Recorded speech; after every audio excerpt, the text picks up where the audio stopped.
नमस्कार। एक ऐसी सरकारी नौकरी जिसके लिए कोई परीक्षा ही न देनी पड़े। जी हाँ, इंडिया पोस्ट 2026 में ग्रामीण डाक सेवकों के लिए एक बहुत बड़ी भर्ती लेकर आया है। चलिए इसके बारे में सब कुछ जानते हैं। हाँ, ये आंकड़ा बिल्कुल सही है। इंडिया पोस्ट देश भर में ग्रामीण डाक सेवक यानी जीडीएस के 28,740 पदों पर भर्ती कर रहा है। ये वाकई एक बहुत बड़ा मौका है। और यहां आती है सबसे बड़ी खबर। इस भर्ती के लिए कोई भी परीक्षा नहीं होगी। सिलेक्शन पूरी तरह से 10वीं क्लास की मेरिट के आधार पर किया जाएगा। तो चलिए इस पूरी प्रक्रिया को एक-एक करके समझते हैं। हम देखेंगे कि ये नौकरियां असल में हैं क्या, कौन इनके लिए आवेदन कर सकता है और आखिर में सिलेक्शन तक कैसे पहुंचना है। तो चलिए सबसे पहले ये समझते हैं कि ये जीडीएस भर्ती आखिर है क्या। तो ये ग्रामीण डाक सेवक होते कौन हैं? देखिए, ये एक सरकारी पद तो है, लेकिन ये रेगुलर सेंट्रल गवर्नमेंट एम्प्लॉय की नौकरी से थोड़ा अलग है। इनकी सर्विस की शर्तें खास तौर पर डाक विभाग ही तय करता है। आइए अब देखते हैं कि इस भर्ती में कौन-कौन से पद उपलब्ध हैं और उनमें आखिर काम क्या करना होता है। तो इसमें 3 मेन रोल हैं। पहला है ब्रांच पोस्ट मास्टर, जो लोकल पोस्ट ऑफिस को संभालता है। दूसरा है असिस्टेंट ब्रांच पोस्ट मास्टर, जो काम और डिलीवरी में मदद करता है।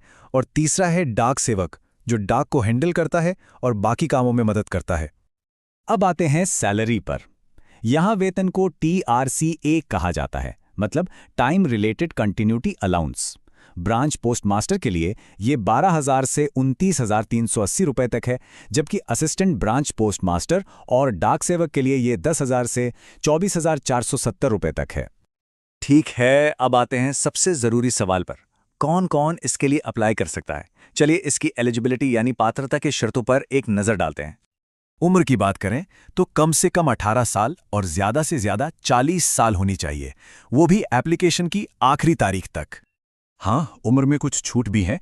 आरक्षित श्रेणियों के उम्मीदवारों के लिए ऊपरी आयु सीमा में कुछ रियायतें दी गई हैं, जैसे SC/ST के लिए 5 साल की और OBC के लिए 3 साल की छूट है। पढ़ाई की बात करें तो बस 10वीं पास होना जरूरी है, लेकिन ध्यान रहे 10वीं में मैथ्स और इंग्लिश इन दोनों सब्जेक्ट्स में पास होना कंपलसरी है। इसके अलावा भी कुछ शर्तें हैं, जैसे लोकल भाषा की जानकारी, थोड़ा बहुत कंप्यूटर चलाना आना चाहिए और साइकिल चलानी आनी चाहिए। और हाँ, एक बहुत ही दिलचस्प शर्त यह है कि आय का कोई दूसरा जरिया भी होना चाहिए। तो अगर ये सारी शर्तें पूरी होती हैं तो अप्लाई कैसे करना है? आइए पूरा ऑनलाइन प्रोसेस समझते हैं। प्रोसेस बहुत सीधा है। इसमें 2 मेन स्टेप्स हैं। पहला, आपको एक बार पोर्टल पर जाकर रजिस्ट्रेशन करना होगा और दूसरा, उसी रजिस्ट्रेशन नंबर से लॉगिन करके एप्लीकेशन फॉर्म भरना होगा, जिसमें सारी डिटेल्स और अपनी पसंद के पद चुनने होंगे। एप्लीकेशन फीस की बात करें तो जनरल और OBC कैंडिडेट्स के लिए ये 100 रुपये हैं। अच्छी बात यह है कि सभी महिला, SC, ST, PWBD और ट्रांसजेंडर महिला आवेदकों के लिए कोई फीस नहीं है। ये तारीखें बहुत ज़रूरी हैं, इन्हें ध्यान से देख लीजिए। ऑनलाइन एप्लीकेशन 31 जनवरी से 14 फरवरी तक खुली रहेगी और पहली मेरिट लिस्ट 28 फरवरी के आसपास आ सकती है। तो एप्लीकेशन सबमिट हो गई। अब आगे क्या? सिलेक्शन कैसे होगा? चलिए आखिरी चरण को समझते हैं। जैसा कि पहले बताया, सिलेक्शन पूरी तरह से मेरिट पर आधारित है, मतलब 10वीं के नंबरों के आधार पर ही एक लिस्ट तैयार होगी। कोई और डिग्री या एक्सपीरियंस यहां मायने नहीं रखेगा। जिन लोगों को शॉर्टलिस्ट किया जाएगा, उन्हें SMS और ईमेल से जानकारी दी जाएगी। लेकिन सबसे अच्छा यही है कि ऑफिशियल वेबसाइट को रेगुलरली चेक करते रहें, ताकि कोई अपडेट मिस ना हो। शॉर्टलिस्ट होने के बाद क्या? सबसे पहले 15 दिनों के अंदर डॉक्यूमेंट वेरिफिकेशन के लिए जाना होगा। सब कुछ सही पाए जाने पर एक प्रोविजनल एंगेजमेंट को ऑफर मिलेगा और फिर ज्वाइन करने से ठीक पहले 3 दिन की बेसिक ट्रेनिंग होगी। इस पूरी प्रक्रिया में वो एक कौन सी तारीख है जो किसी भी हाल में नहीं भूलनी चाहिए? वो तारीख है 14 फरवरी 2026।